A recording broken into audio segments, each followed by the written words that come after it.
সভাপতির পদত্যাগের বিষয়টি আমি মিডিয়াতে দেখেছি, কিন্তু অফিসিয়ালি আমি এ বিষয়ে কোনো নিশ্চয়তা কিংবা বক্তব্য পাইনি। স্পোর্টসকে রাজনৈতিক প্রভাবমুক্ত করার একটা এজেন্ডা আমাদের আছে এবং সেই জন্য আমরা একটা সার্চ কমিটি গঠন করে দিব। সেই গঠনতন্ত্রগুলো যাতে ডেমোক্রেটিক হয় এবং সেখানেও যাতে একনায়কতন্ত্র চর্চা করার সুযোগ না থাকে।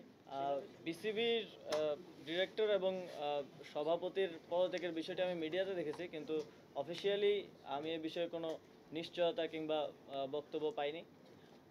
এ বিষয়ে আমরা আলোচনা করছি বিভিন্ন স্টেক হোল্ডারদের সাথে, ক্রিকেট সংগঠক, সাবেক ক্রিকেটার, এ বিষয়ে একটি ভালো সমাধানে পৌঁছানোর জন্য। এবং নারী ক্রিকেট বিশ্বকাপের বিষয়টিও এখনও প্রক্রিয়াধীন আছে। এ বিষয়ে আমরা আইসিসি সহ আরও যারা বডি আছে সবার সাথে আলোচনা করার মাধ্যমে একটি সিদ্ধান্তে পৌঁছাবে এবং আপনাদেরকে অবগত করব।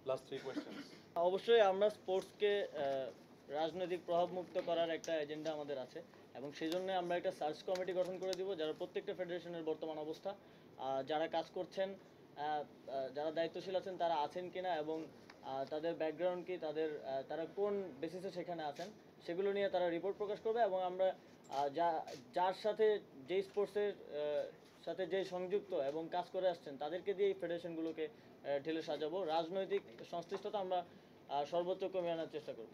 হ্যাঁ, অবশ্যই আমরা ইতিমধ্যে ক্রীড়াক্ষেত্রে যে অন্যায়, অনিয়ম এবং দুর্নীতির অভিযোগগুলো আছে এবং এখনও আমি দেখতে পাচ্ছি আপনারা সেগুলো সার্চ করে অনেকেই বের করছেন এবং মিডিয়ায় প্রকাশ করছেন, এজন্য আপনাদেরকেও ধন্যবাদ জানাই।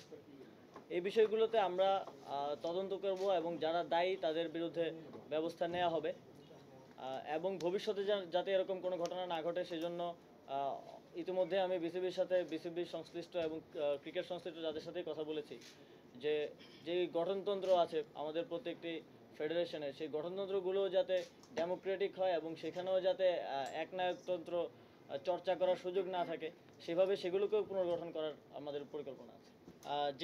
আমাদের অনেক ইনফ্রাস্ট্রাকচার আছে এবং ডিপার্টমেন্ট আছে যেগুলো এখন তেমনভাবে সক্রিয়ভাবে রান করছে না আর কি। তো আমরা সেগুলোকে সক্রিয় করার জন্য সর্বোচ্চ চেষ্টা করব এবং এক্সিস্টিং যা আছে তাকে সর্বোচ্চ সক্রিয় করার চেষ্টা করা হবে এবং যেগুলো এক্সিস্টিং না অলরেডি, যেগুলো আমাদের এখানে নেই, সেগুলোই এই ইনস্টিটিউট কাজ করবে এবং সেগুলোর জন্য ইন্সপেকশন করে আসলে এটা বের করা হবে যে কোন কোন ক্ষেত্রে কাজ করার সুযোগ আছে। আর দ্বিতীয় প্রশ্ন, আমি কোনো টাইম ফ্রেম দিয়ে আসলে তার মধ্যে বাধা পড়তে চাই না, কারণ এখানকার বাস্তবতা অনুযায়ী যত দ্রুত সম্ভব আমরা স্পোর্টসের প্রতিটি ক্ষেত্রকে সক্রিয় করার চেষ্টা করব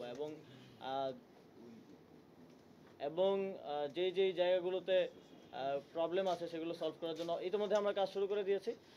এর প্রাথমিক একটা লক্ষণ হলো আমাদের স্পোর্টস ইনস্টিটিউট।